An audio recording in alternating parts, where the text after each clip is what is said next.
السلام علیکم ورحمۃ اللہ وبرکاتہ۔ محترم ناظرین، ایک وقفے کے بعد پروگرام علم و حکمت میں میں محمد عبد المنتقم آپ کو دل کی گہرائیوں سے خوش آمدید کہتا ہوں۔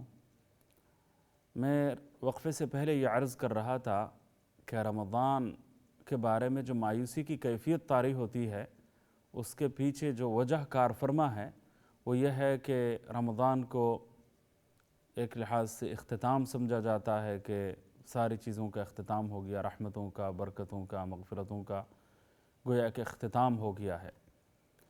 تو یہ حقیقت کے بالکل برعکس ایک بات ہے۔ رمضان کو اختتام سمجھنا درست نہیں ہے، رمضان کو ابتدا سمجھیں۔ یہ اختتام نہیں ہے بلکہ یہ ابتدا ہے، یہ کسی چیز کی انتہا نہیں ہے، یہ آغاز ہے، اور ایک نئی زندگی کی آغاز رمضان کے ذریعے اللہ تعالیٰ چاہتا ہے کہ ہم زندگی میں ایک نئی تازگی ہم لائیں، نئی روح ہم پیدا کریں اور ایک نئی زندگی کا ہم آغاز کریں۔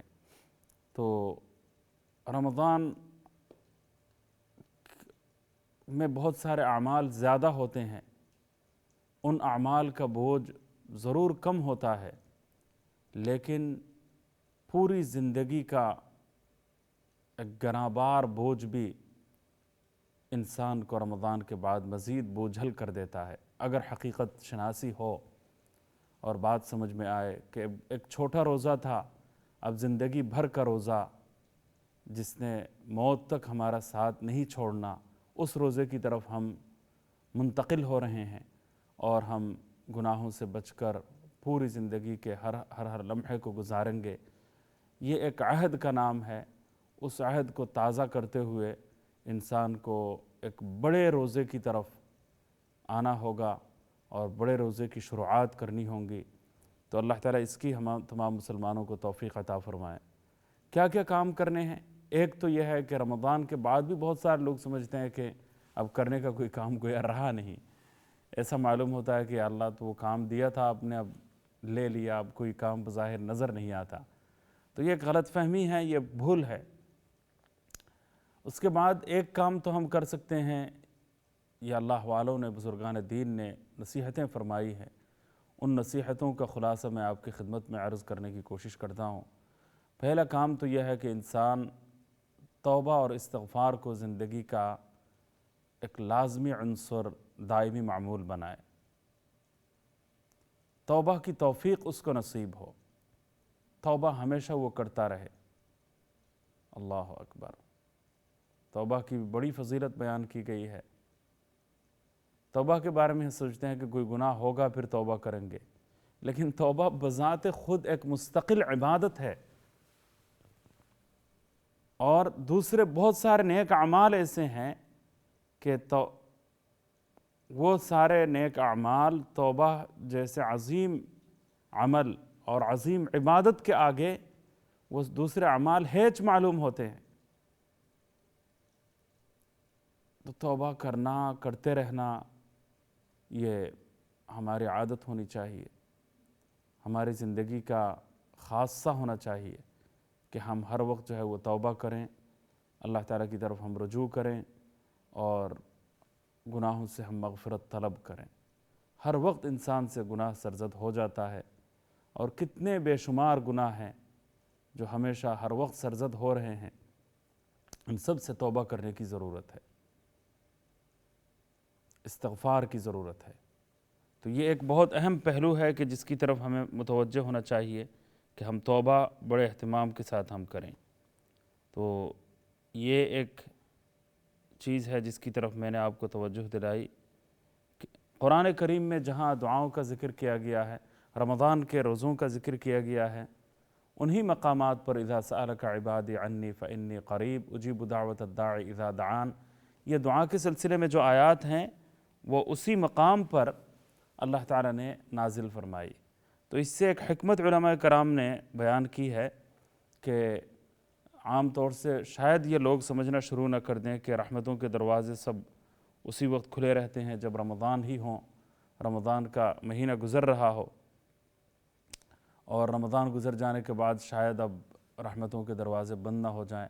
تو اللہ تعالیٰ نے اس دل میں جو اشکال، اعتراض یا سوال پیدا ہو سکتا تھا، اس کا جواب اللہ تعالیٰ نے دے دیا کہ رمضان بلا شبہ ایک عظیم مہینہ ہے، اور اس عظیم مہینے کی کوئی رحمت اور برکت کی کوئی انتہا نہیں، لیکن اس کا مطلب یہ نہ سمجھا جائے کہ رحمت الہی کو گویا محدود کر دیا گیا ہو، منحصر کر دیا گیا ہو، یا کسی خاص وقت کے ساتھ مخصوص کر دیا گیا ہو، ایسی بات نہیں ہے، بلکہ جب بھی انسان اللہ تعالیٰ کی بارگاہ میں دعا مانگتا ہے، اللہ تعالیٰ کی بارگاہ میں وہ دعا کرتا ہے، مناجات کرتا ہے، اللہ تعالیٰ ضرور وہ دعا قبول فرماتا ہے۔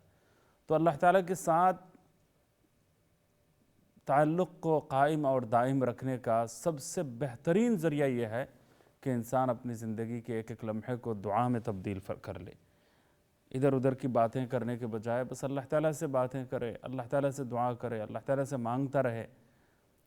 فضول بہت ساری باتوں میں ہمارا وقت ضائع ہو جاتا ہے، اس کے بجائے ہم چلتے پھرتے اٹھتے بیٹھتے اگر اللہ تعالیٰ سے بات کرنا شروع کر دیں تو ہماری زندگی میں بڑا حسین انقلاب اور روح پرورک انقلاب برپا ہوگا، اور ہمیں اندازہ بھی نہیں ہوگا اس کو کرتے کرتے پھر جا کے اس کا جو اس کی فضیلت جو ہے وہ انسان کو حاصل ہوتی ہے، اور اس کا فائدہ انسان کی زندگی پر مرتب ہوتا ہے، اور ایسی بہترین عادت انسان کی زندگی میں ہو جاتی ہے کہ اس کو پتہ بھی نہیں چلتا، اور وہ بہت عظیم اللہ والے کے مقام پر وہ فائز ہو جاتا ہے۔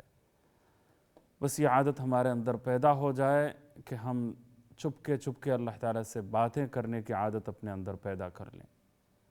حضرت حکیم الامت مولانا اشرف علی صاحب تھانوی رحمۃ اللہ علیہ کے عظیم خلیفہ مجاز حضرت ڈاکٹر عبدالحی عارفی صاحب رحمۃ اللہ علیہ، ہمارے شیخ الشیوخ، یعنی تمام اساتذہ کرام کے بھی شیخ، اور اس آخری دور میں اللہ تعالیٰ نے ان کے ذریعے بڑا علماء کرام کی اصلاح کا کام اگر لیا، یہ کہا جائے تو کوئی مبالغہ نہیں ہے۔ بے شمار علماء کرام انہوں نے ایسے تیار کیے کہ جن کی افادیت، جن کی اہمیت اور افادیت ہزاروں گنا بڑھ گئی ان کی صحبت میں جانے کے نتیجے میں، سبحان اللہ۔ انہوں نے ایک کتاب لکھی ہے اسوہ رسول اکرم صلی اللہ علیہ وسلم، اس نام سے ایک کتاب ہے، اس میں ہر عمل کا جو مسنون طریقہ ہے، سنت طریقہ ہے، وہ بیان کیا گیا ہے، تو وہ بہت ہی مفید کتاب ہے، اسوہ رسول اکرم صلی اللہ علیہ وسلم، حضرت ڈاکٹر عبدالحی صاحب عارف رحمۃ اللہ علیہ کی کتاب ہے۔ تو حضرت نے ایک بات ارشاد فرمائی تھی، اور وہ بات بار بار اساتذہ کرام نے ہمیں سنائی، ہمارے شیوخ نے، مشائخ عظام نے ہمیں سنائی، اللہ اکبر۔ وہ بات یہ ہے کہ اپنے اللہ میاں سے تم چپ کے باتیں کرنے کی عادت ڈالو، کہاں سے کہاں تم پہنچ جاؤ گے پتہ بھی نہیں چلے گا، یا عمل کر کے تو دیکھو کہ اس کا کیا نتیجہ ہوگا، کہاں کرو گے تم وہ ریاضتیں، کہاں کرو گے تم وہ مشقتیں اور وہ مجاہدات جو پہلے زمانے میں اللہ والے کیا کرتے تھے، وہ تمہارے بس کا روگ نہیں ہے، وہ تمہارے بس میں نہیں ہے، تم نہیں کر سکتے، لیکن ایک گر میں تمہیں بتا دیتا ہوں کہ اپنے اللہ میاں سے چپ کے باتیں کرنے کی عادت ڈالو، اور وہ کیا ہے کہ اٹھتے بیٹھتے چلتے پھرتے ہر وقت یا اللہ آج یہ فرما دیجئے، یہ میرا کام ہے یہ کروا دیجئے، یہ میری مشکل ہے جو رکی ہوئی ہے یہ آپ کروا دیجئے۔ ہاں، انسان محنت بھی کرے، وسیلہ بھی اختیار کرے، مشقت بھی کرے، اور جو وسائل اختیار کرنے چاہیے دنیا کی زندگی میں وہ بے شک کریں، لیکن اس کے ساتھ ساتھ یہ عادت بھی انسان ڈالے۔ تو پہلی بات تو یہ ہے کہ انسان رمضان کے بعد بھی توبہ اور استغفار کا معمول بنائے، توبہ کو لازم پکڑے، ہر وقت توبہ کرنے کی عادت انسان، دعا و مناجات کی عادت تو رمضان میں ہو گئی، جن لوگوں کو سال بھر جو ہے وہ دعا مناجات کا موقع نہیں ملتا تھا یا توفیق نہیں ملتی تھی، ان کو بھی ماشاءاللہ نسبتاً زیادہ دعائیں کرنے کا موقع رمضان میں ملا ہے۔ افطاری سے پہلے مختلف مقامات پر دعائیں ہوئیں، اجتماعی دعاؤں کا اہتمام بھی مختلف مقامات پر ہوتا رہا، ان میں شرکت کے نتیجے میں انسان دعا کی طرف لازماً دوسرے مہینوں کے مقابلے میں رمضان میں زیادہ متوجہ ہوتا ہے۔ اب چونکہ اس کی عادت ماشاءاللہ پیدا ہو چکی ہے، اب اگر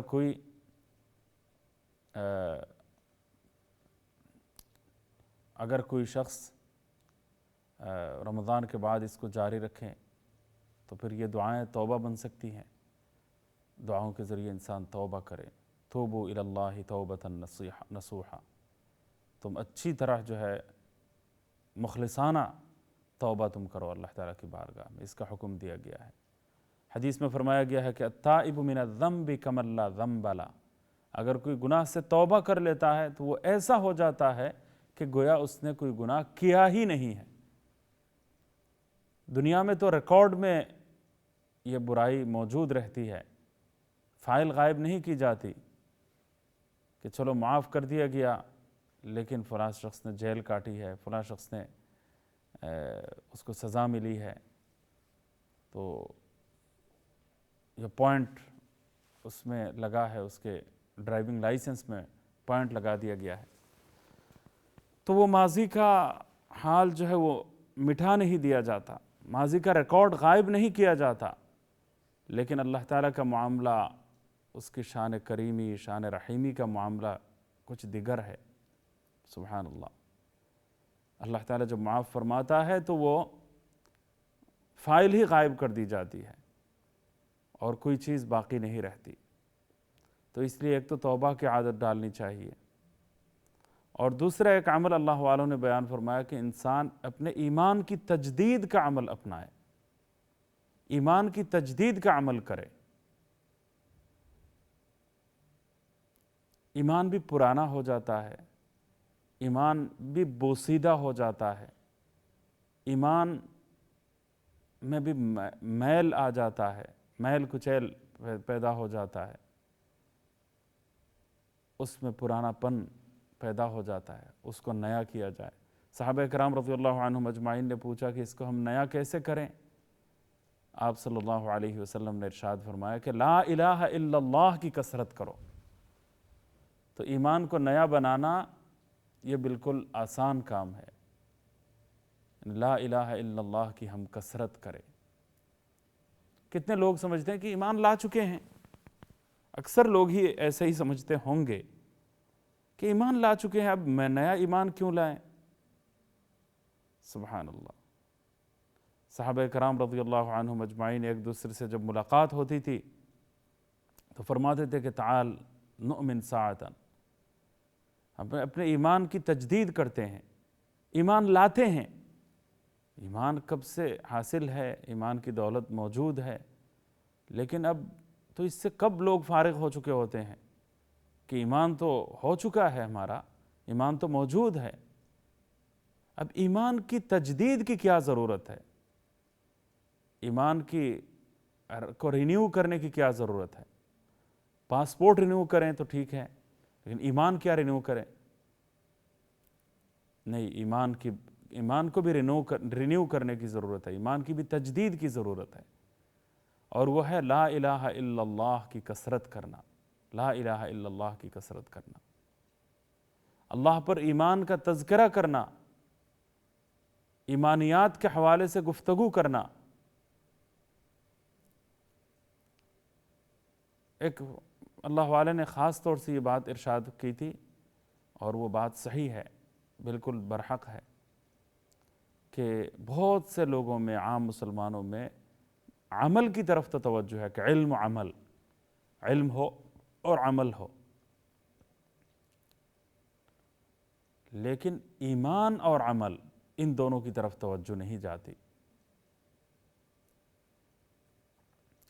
علم اور عمل کی طرف تو توجہ جاتی ہے کہ میرے علم میں بھی اضافہ ہونا چاہیے، چنانچہ مطالعہ چل رہا ہے، مطالعے کو آگے بڑھایا جاتا ہے، لیکن ایمان کی ترقی کے لیے، ایمان کی نشو و نما کے لیے، ایمان کی بڑھوتری کے لیے، ایمان کی تجدید کے لیے، ایمان کی مضبوطی کے لیے جو کوششیں ہونی چاہیے وہ خال خال نظر آتی ہیں. تو اس لیے لا الہ الا اللہ کی کثرت انسان کرے اور ایمان کی تجدید کا اہتمام کرے. قرآن کریم نے بھی فرمایا یا ایھا الذین آمنوا آمنوا، اے ایمان والو ایمان لاؤ. اب ایمان والو پہلے ہی سے مومن کہہ دیا گیا ہے، ایمان والے، پھر نیا ایمان لانے کے لیے، نئے سرے سے ایمان لانے کے لیے کیوں کہا جا رہا ہے؟ ایمان کی تجدید کرو، ایمان کو مضبوط کرو، ایمان کو بڑھاؤ۔ وَإِذَا تُلِيَتْ عَلَيْهِمْ آيَاتُهُ زَادَتْهُمْ ایمانا، قرآن کریم کی تلاوت کے ذریعے، تلاوت سننے سے بھی، تلاوت کرنے سے، تلاوت سننے سے ایمان میں بڑھوتری ہوتی ہے، ایمان میں اضافہ ہوتا ہے۔ صحیح بخاری شریف میں الایمان یزید و ینقص کی پوری تفصیلی بحث موجود ہے۔ لیکن ایمان کو بڑھانے کے لیے، ایمان کو ترقی دینے کے لیے، ایمان کو مضبوط کرنے کے لیے ہماری محنتیں بہت کم نظر آتی ہیں۔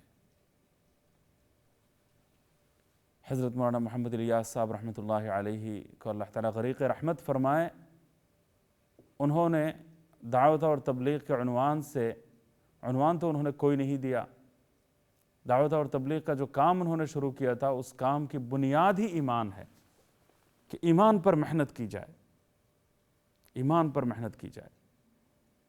اسی سے امت مسلمہ کی ساری کمزوریاں دور ہو سکتی ہیں، اور ان کے اندر ان کی وہ جو خواب غفلت میں مدہوش ہیں، اس سے وہ جاگ سکتے ہیں اگر ایمان کی محنت ان کے سامنے کی جائے۔ آپ ایمان، لا الہ الا اللہ کی کثرت کرنا، اللہ کی وحدانیت، اللہ کی طاقت، اللہ کی قدرت، اللہ کی حکمت، اللہ تعالیٰ کی بڑائی، شان کبریائی کا بیان اگر ہو، عظمتوں کا بیان اگر ہو، اور کسی سے کچھ بھی نہیں ہوتا، جو کچھ ہوتا ہے اللہ تعالیٰ کی طرف سے ہی ہوتا ہے، من القدر خیرہ و شرہ من اللہ تعالیٰ، یہ ایمانیات ہیں۔ تو آج کل جو ہے علم اور عمل پر تو بڑی بات ہوتی ہے، لیکن ایمانیات پر گفتگو ہی نہیں ہوتی، اور ایمان کے لیے ہماری سوچیں غائب نظر آتی ہیں، کوئی ایمان کے لیے فکر مند ہی نظر نہیں آتا۔ تو رمضان کے بعد تجدید ایمان کا کام ہم زیادہ سے زیادہ کریں، اور وہ لا الہ الا اللہ کی کثرت کے ذریعے یہ کام ہو سکتا ہے، اور اللہ تعالیٰ کے اوپر ایمانیات کے جو مختلف شعبے ہیں اور مختلف جیسا کہ 7 بلیوز ہیں ایمان مفصل میں ہیں، ان کی تفصیلات انسان جو ہے وہ خود بھی بیان کرے، خود بھی سنے، ان کو پڑھے، اور ایسے ماحول میں جائے جہاں پر ایمان کی محنت ہو رہی ہو، تو اس سے بڑا فرق پڑتا ہے۔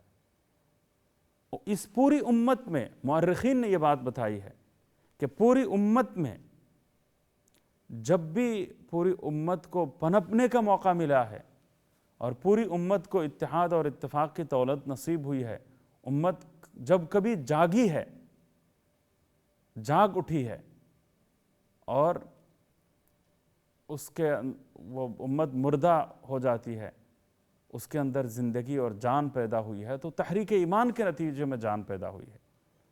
حضرت مولانا الیاس صاحب رحمۃ اللہ علیہ فرماتے تھے کہ لوگوں نے تو اس کام کو دعوت تبلیغ جماعت کا نام دے دیا، میں نے حالانکہ کوئی نام نہیں دیا تھا، اگر میں نام دیتا تو اس کا نام ہوتا تحریک ایمان، تحریک ایمان کا نام میں دیتا۔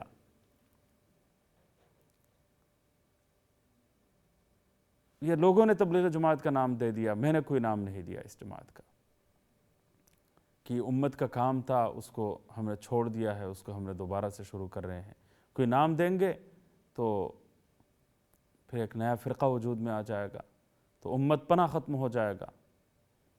اللہ تعالیٰ اس عظیم جماعت کو مزید برگ و بار لانے کی توفیق عطا فرمائے اپنے اندر، اور جب زمانہ گزر جاتا ہے، طویل مدت گزر جاتی ہے، تو اس کے بعد جو ہے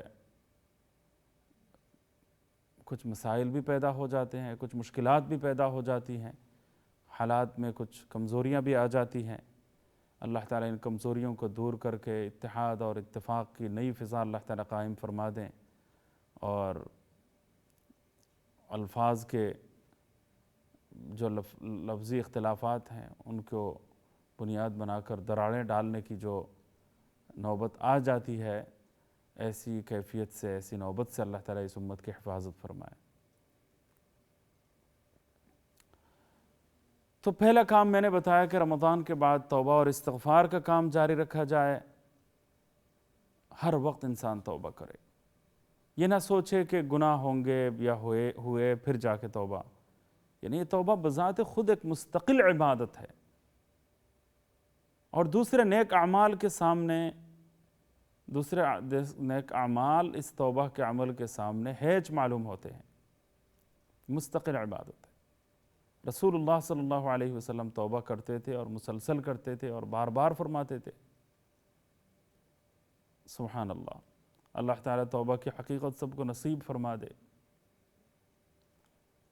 قرآن کریم میں کہاں کہاں توبہ کی اتنی زیادہ فضیلت بیان کی گئی ہے اور اتنی اہمیت بتلائی گئی ہے، اور جنت میں جانے والوں کی عادت اس کو بیان کیا گیا ہے۔ یہ ساری تفصیلات اگر سامنے آئیں تو انشاءاللہ تعالی توبہ کی حقیقت، توبہ کی ضرورت اور اہمیت ہمارے سامنے آئے گی۔ اور اس کے لیے کوئی وقت مخصوص نہیں ہے کہ رمضان آئے گا پھر جا کے توبہ کریں گے، شب قدر آئے گی، لیلۃ القدر جیسی رات ملے گی پھر جا کے توبہ، ایسی بات نہیں ہے۔ ہر شب قدر است گر قدر بیدانی۔ دینے والی ذات کون ہے؟ اللہ تعالیٰ ہی کی تو ذات ہے نا دینے والی۔ دیتا کون ہے؟ اللہ تعالیٰ ہی دیتا ہے۔ وہی اللہ جو رمضان میں دے سکتا ہے، کیا وہ رمضان کے بعد نہیں دے سکتا؟ کیا لیلۃ القدر کی جو فضیلتیں ہیں اور جو کچھ لیلۃ القدر کے موقع پر اس کے پاس ہوتا ہے، جو رحمتوں کا خزانہ، نعمتوں کا خزانہ، مغفرتوں کا خزانہ، کیا وہ خزانہ ختم ہو جاتا ہے؟ نہیں۔ کیا وہ کسی اور موقع پر دے دے گا تو کوئی اعتراض کر سکتا ہے کہ آپ نے رول بریک کیوں کیا؟ کیوں آپ نے اتنی زیادہ فضیلت کسی کو دے دی؟ کیوں آپ نے رمضان کے علاوہ دوسرے مہینے میں کسی کو معاف فرما دیا؟ کوئی سوال اٹھا سکتا ہے؟ اجیب دعوت الداع اذا دعان امن یجیب المضطر اذا دعا۔ جب یہ مضطر حالت اضطراری میں جو ہے وہ دعا کرے گا، وہ اللہ اس وقت بھی دعا کو قبول فرماتا ہے۔ تو پھر رمضان کے بعد توبہ سے ہم کیوں منہ موڑ لیں؟ رمضان کے بعد کیوں عبادتوں سے ہم اپنے آپ کو غافل بنا لیں؟ دعا و مناجات سے ہم رخ پھیر لیں؟ یہ بڑی محدود سوچ ہوتی ہے، بڑی یوں سمجھیے گا کہ ہم اللہ تعالیٰ کے بارے میں یہ سمجھتے ہیں کہ وہ انسانوں جیسا معاملہ ہے کہ جب آفر کا وقت ہوتا ہے تو پھر وہ دکاندار آفر اور سیل کے موقع پر کہتا ہے نہیں ابھی تو وہ دسمبر ختم ہو گیا، اب ہم سیل نہیں دے سکتے۔ اب سیل میں جو رعایتیں ہوتی ہیں، جو ڈسکاؤنٹ ہوتا ہے، وہ رعایت ہم آپ کو نہیں دے سکتے، ہاف پرائس میں کوئی مال نہیں دے سکتے، 70% آف قیمتوں میں اب نہیں ہو سکتا۔ تو وہ اللہ تعالیٰ کیا ایسا ہی ہے؟ العیاذ باللہ العلی العظیم۔ اللہ کے بارے میں ایسا تصور کبھی بھی زیب نہیں دیتا۔ جو اللہ رمضان میں دے سکتا ہے 70 گنا بڑھا کر، وہ رمضان کے بعد 200 گنا بڑھا کر بھی دے دے تو کیا حرج ہے؟ کیا مسئلہ ہے؟ وہ دے سکتا ہے، کسی بھی وقت دے سکتا ہے۔ تو ہم اللہ تعالیٰ سے مانگے، بے حساب مانگے، بے پناہ مانگے، اور حد سے، اور اس میں کوئی یہ نہ کہیں کہ یا اللہ اتنا دیں اتنا دیں، بس اب اپنی شان کریمی کے مطابق آپ عطا فرمائی۔ تو وہ رمضان کے بعد بھی ہمارے لیے اپنی رحمتوں کا دروازہ رمضان سے بڑھ کر اللہ تعالیٰ کھول سکتا ہے، اس سے بھی زیادہ نواز سکتا ہے۔ سبحان اللہ العظیم۔ وہ ایک لمحے میں 70 سال تک جس نے کفر اختیار کیا ہوا تھا، اس کو اگر معاف کر کے جنت کا مکین بنا سکتا ہے تو اس اللہ کی رحمت سے کیا چیز بعید ہو سکتی ہے؟ بس دعا فرمائے کہ اللہ تعالیٰ رمضان کے بعد بھی توبہ اور دعا و مناجات کی توفیق اللہ تعالیٰ ہمیں عطا فرمائے۔ دوسرا کام تجدید ایمان کا کام ہے۔ تیسرا کام اتباع شریعت، حلال کی پابندی، حرام سے بچنے کا اہتمام، ہر کام میں شریعت کے اتباع، شریعت کی پیروی، گناہوں سے بچنے کا اہتمام، حرام سے بچنے کا اہتمام، ناجائز کاموں سے بچنے کا اہتمام، اور جائز کاموں کے اندر اپنے آپ کو محدود رکھنے کا اہتمام۔ یہ رمضان کا اولین مقصد تھا لعلکم تتقون فرمایا گیا ہے، تاکہ تم متقی بن سکو۔ یہ تو پورے رمضان کا مقصد ہے کہ پوری زندگی تقویٰ کے سانچے میں ڈھل جائے، پوری زندگی میں تقویٰ کی دولت انسان کو نصیب ہو جائے، ہر لمحے میں وہ تقویٰ اختیار کرنے والا بن جائے، ہر وقت جو ہے جائز اور ناجائز کی فکر اس کو دامنگیر رہے، حلال اور حرام کا خیال اس کے دل میں موجود ہو۔ یہ رمضان کے روزوں کا مقصد ہے، روزے کی فرضیت کا مقصد ہے۔ تو یہ اگر بعد میں ختم ہو جائے تو روزے کا مقصد ہی فوت ہو جائے گا۔ تو رمضان کے بعد اتباع شریعت کا جو کام ہے وہ ہماری زندگی کا مقصد ہونا چاہیے، نصب العین ہونا چاہیے، اس کی طرف توجہ ہونی چاہیے، اس کا اہتمام ہونا چاہیے۔ اور ایک اہم کام میں جس کی طرف آپ کو توجہ دلانا چاہوں گا رمضان کے بعد، اس رمضان کو جو فضیلت ملی ہے وہ قرآن کریم کے ذریعے ملی ہے۔ لیلۃ القدر کو جو فضیلت ملی ہے وہ قرآن کریم کی صحبت میں آنے کے نتیجے میں یہ فضیلت حاصل ہوئی ہے۔ انا انزلناہ فی لیلۃ القدر وما ادراک ما لیلۃ القدر لیلۃ القدر خیر من الف شہر۔ 1000 مہینوں سے بہتر ہونے کی جو فضیلت ہے وہ قرآن مجید کی صحبت کا اثر ہے۔ شہر رمضان الذی انزل فیہ القرآن ھدی للناس وبینات من الہدی والفرقان۔ رمضان وہ مہینہ ہے جس میں قرآن اتارا گیا ہے، قرآن نازل کیا گیا ہے۔ تو قرآن کریم اللہ کا کلام ہے، کلام اللہ ہے، اس کی عظمتوں کا کیا کہنا۔ اللہ کی ذات جتنی زیادہ عظیم ہے اس کا کلام ہی اتنا ہی عظیم ہے۔ اس کی عظمتوں کی جس طرح کوئی حد و انتہا نہیں، اس کے کلام کی عظمتوں کی بھی کوئی حد و انتہا نہیں۔ کلام الملوک ملوک الکلام، یہ بادشاہوں کی باتیں باتوں کے بادشاہ ہیں، یعنی دنیا میں جو بادشاہ۔ تو قرآن کریم کی بڑی عظمت ہے، اور قرآن کی صحبت میں آنے کے نتیجے میں اس مہینے کو عزت اور فوقیت ملی، اس رات کو ملی۔ تو رمضان کو جو فوقیت جو فضیلت ملی ہے وہ قرآن کی برکت سے۔ تو قرآن کریم کی صحبت میں اگر ہم آ جائیں، قرآن اگر ہمارے اندر آ جائے، سینے سے قرآن کریم کو لگا لیں، قرآن کریم کی تلاوت کا بھی اہتمام ہو، تفسیر کا مطالعہ بھی ہو، قرآنی نظام تعلیم کو بھی دنیا میں ہم نافذ کریں، تو اس کے نتیجے میں قرآن کریم کے ساتھ ہمارا گہرا تعلق، گہری وابستگی پیدا ہوگی، اور قرآن کریم کے جو حقوق ہیں وہ ہم ادا کر پائیں گے۔ اس کے نتیجے میں ہماری زندگی بہتر ہو سکتی ہے، اور ہم بھی رمضان جس طرح عظمتوں والا مہینہ ہے، ہم بھی عظمتوں والے ہو جائیں گے۔ تو قرآن کریم کے ساتھ ہمارا اپنا جو تعلق ہے، جو ٹوٹا ہوا رشتہ ہے اس کو ہم جوڑیں، جو چھوٹا ہوا رشتہ ہے اس کو اس کا ہم آغاز کریں۔ اور ایک ہی کال ہے لیکن وقت بہت کم ہے، دیکھتا ہوں۔ السلام علیکم۔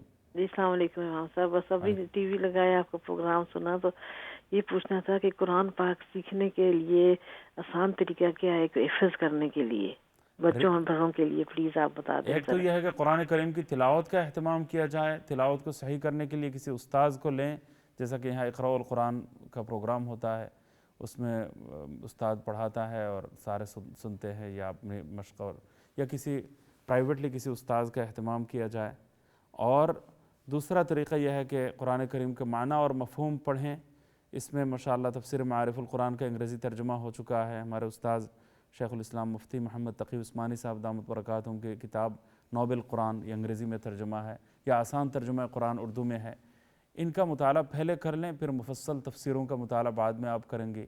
صحیح معتبر جو تفاسیر ہیں، تفسیر کی کتابیں ہیں جو آسان ہیں اور عام انسانوں کے لیے بہت ہی مفید اور مناسب، ایسی تفسیروں کا مطالعہ آپ کریں گی تو معنی اور مفہوم سمجھنے کا دوسرا جو قرآنی حق ہے، قرآن کریم کا حق ہے، اس پر بھی آپ عمل پیرا ہو سکیں گے، اس حق کو بھی ادا کرنے کا اہتمام ہو سکے گا۔